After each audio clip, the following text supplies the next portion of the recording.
Welcome back to the News 12 Connecticut Education Notebook. I'm Amelie Wilson. Many kids are misdiagnosed with learning disabilities or behavioral difficulties, which can lead to over-medicating. However, Center in Westport is taking an alternative approach to treatment. Anthony Silver is a therapist and board-certified neurotherapist. He's also the director of Gray Matters in Westport, where they work with children who have ADHD and spectrum disorders.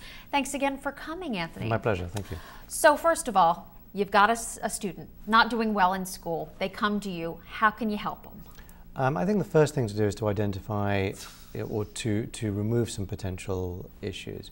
For example, I always ask, how the child is sleeping, what their appetite's like. You have to look at the family structure as a whole, and make sure that there are no other issues going on.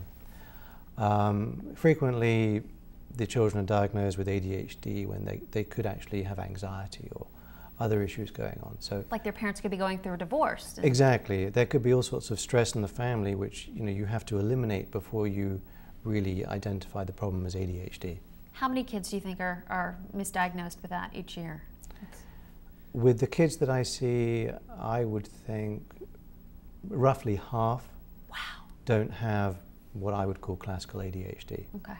I see a lot of anxiety, and I see quite a few families where the structure of the family is just a little dysfunctional, where the roles aren't as delineated as they should be, and it causes behavioral difficulties instead. Right. So then you've diagnosed what the problem is. How do you move on from there without pumping a child who has ADHD up with Ritalin? I guess the best way to explain it is the traditional way of looking at the brain is chemical. So we give children medication to change the chemical nature of the brain. But the brain is chemical and electrical. And if you can change the electrical nature of the brain, that changes the functional state without having to use medication. And when you say electrical, I'm thinking of a child sitting there with a bunch of things on their heads. How does it work? Your brain produces electricity as it functions daily. If you're tuned out, then you have more of these slow brain waves in your frontal lobes. As you become more engaged in whatever activity you're doing, more alert, you have faster brain waves. So children with ADHD have more of the slow brain waves in their frontal lobes.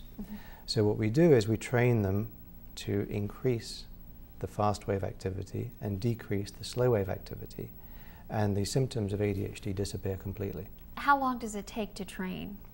It varies according to the severity of the problem. But normally between 3 and 4 months. With spectrum disorders, it can take quite a lot longer.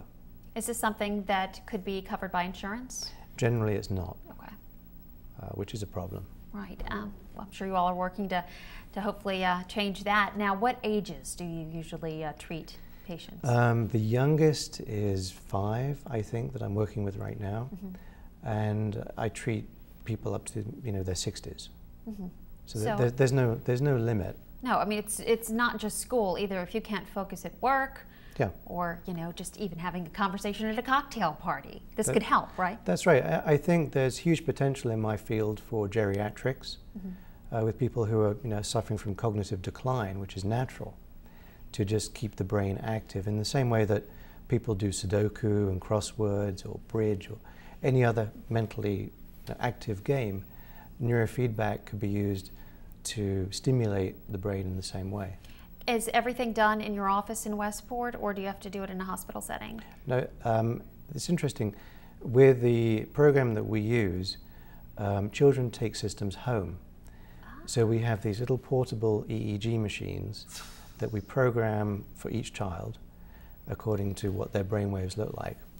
And they take the system home, and it's linked to a PlayStation, a regular PlayStation, with a special controller.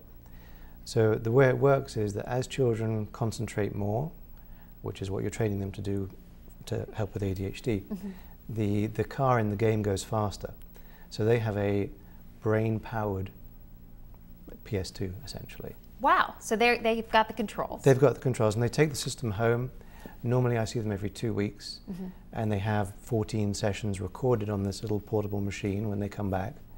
and we chart their progress. We chart how their brain is changing over time, which is great. Fascinating. It's very cool. Anthony, if people would like more information, we're going to send them to your website. You're at 181 Post Road West in Westport, or call that phone number on your screen. Thank you so much. Doing a very good work and helping out a lot of confused parents and troubled kids. So thanks again. Thank you very much. Well, coming up next, you've gotten your kids through high school. Now they're off to college. How to teach them how to budget, save, and stay out of debt. What every parent needs to know next.